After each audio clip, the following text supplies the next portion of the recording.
Hi, and welcome to the W.B. Mason Coaches Report on GoHofstra.com, joined today by Hofstra softball coach Larissa Anderson. Coach, welcome to the show. Thank you. Coach, let's get right into it. Last week, a three-game series at Longwood. You start off on Saturday with a doubleheader sweep, 4-1 win in the first game, and then a 9-7 win in the second game. Jump out early in game one, three-run home run in the first inning from Brittany Alaka. Courtney Scapado goes 2 for 2 with a double, RBI double in the sixth inning to cap off the scoring.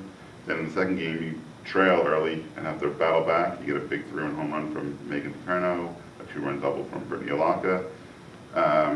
Jess Paslak goes 4 innings, gets the win, her first of the season, and then Alyssa Irons comes on to the 3-inning save. What did you see from your team on day one of the series? The biggest thing that I was most impressed with is Brittany Alaka's performance. She had a great three-game series. She really was able to capitalize on some opportunities. She hit the ball very well all weekend long, and we needed that from her. She's in the heart of our lineup. She hasn't had great outings the first couple weeks of the season, so it was good to see that she's back on track, seeing the ball really well, and was able to get some key hits for us. Megan Paterno has been consistent all season long so far to this point. So that's great to see that she's continually being able to see the ball very well. And Sarah Cornell has been outstanding for us. She's giving us an opportunity to win some ball games. She keeps the game very close. She doesn't give up a lot of free bases. She's not getting hit very hard. So it's good to see that she's competitive in every game, and she makes some key pitches in some key situations. So about the second game pitching, Jess Paslak went, like I said, 4 innings, gave up 3 unearned runs. The defense didn't help her out. And then you went to Alyssa Irons for the 3-inning save. Can you just talk about their performances in that game? You know, Paslak hasn't seen a lot of playing time so far this year because I'm trying to get some experience for Irons and Cornell. And I know I can rely on Paslak at any moment. So it was good to see her get the start, to have her continue to go through. And again, like you said, defense really didn't help her out in that 1 inning. But she made great pitches.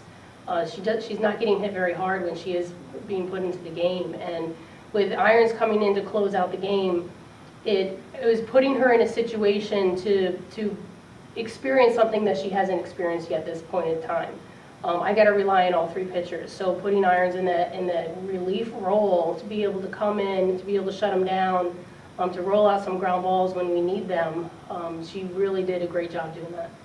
Now your offense, the week before in Florida, struggled a little bit. You have a pretty big day on Saturday.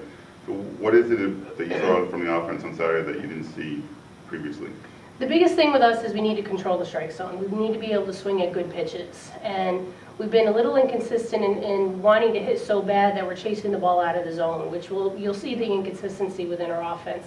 And when we put up a lot of hits and a lot of runs, we're in control. We're having quality at bats. We're getting people on base any way we possibly can. Good situational hitting, and then capitalizing when we have those runners in scoring position. And the lack of offense that we had on Sunday, we did the complete opposite. We chased the ball out of the zone. Longwood, she threw an unbelievable game against us and kept us off balance with her curveball and her off speed. And then we just tried to do too much, where we chased the ball out of the zone. We were swinging at her pitch rather than our pitch. So we made it really easy on them, and where we didn't put a lot of pressure on the defense, which is why you saw that we had very few hits. Right, you mentioned Sunday's game, a 2-0 loss, just 2 hits in the game. But you got another good outing from Sarah Cornell. Really just 1 bad inning, 2 pitches, a double, and a home run in the same inning, so gave them along with the 2 runs. And what did you see from her as she faced the team for the second time on back-to-back days? That's the biggest thing, and the reason why we set up this Longwood series, because it's very similar to a conference series. It's a doubleheader on Saturday, single game on Sunday, and it is very tough to beat the same team 3 times in a row. And that's why we scheduled the series with them. And to be able to have Cornell throw against the same team back-to-back days, it's a true test to her, and it's going to test her limit, and she should be able to make the adjustments and counteract the adjustments that Longwood is making. And she did a great job. She hung 2 pitches. If you hang a pitch, it's going to get hit at this level, and unfortunately 1 left the ballpark. But it's good to see that she was able to come out and be very strong, and she'd be the first one to say she would love to have those pitches back. But I think mentally, it's that ability to be able to compete and not give in. Okay, well, compete. You're going to have to compete this week. Headed out west to Oregon, face the number 4 team, the Oregon Ducks, 19-game winning streak for them. Also Pacific and Idaho State. Now, what are you doing to prepare your team for this weekend against some really tough competition? You know, Oregon's an unbelievable team. They're playing very, very well right now. But we don't worry about them. We don't worry about specific. We worry about Hofstra. And we're preparing our team the way we would for any opponent. We got to play better. We got to control the strike zone because there might be one opportunity to be able to win the game against a team like Oregon. And we got to take advantage of that opportunity where we can't expect to get multiple chances throughout the game. So we got to do a better job of taking care of our team, controlling the strike zone, swinging at good pitches, not giving a lot of free bases up, play solid defense, and then we're going to have an opportunity to be able to win. Now, this is the team's first trip, regular season trip out west, since even going further when you went to Hawaii in 2000. What does this kind of trip mean to your program? It's great. It's great for the school. It's great for the program. It's great for recruiting because we're playing one of the best teams in the country.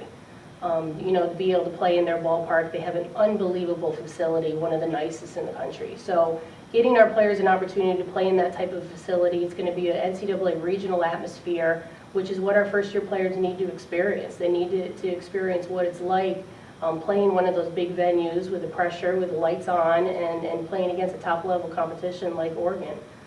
So it's real exciting for the program. It's great for recruiting, like I said. And we're just real excited to be able to go and have the opportunity to go there. All right, well, Coach, good luck this weekend. Thank you very much. And thank you for joining us. Thank you. You've been watching the WB Mason Coaches Report on GoHofstra.com.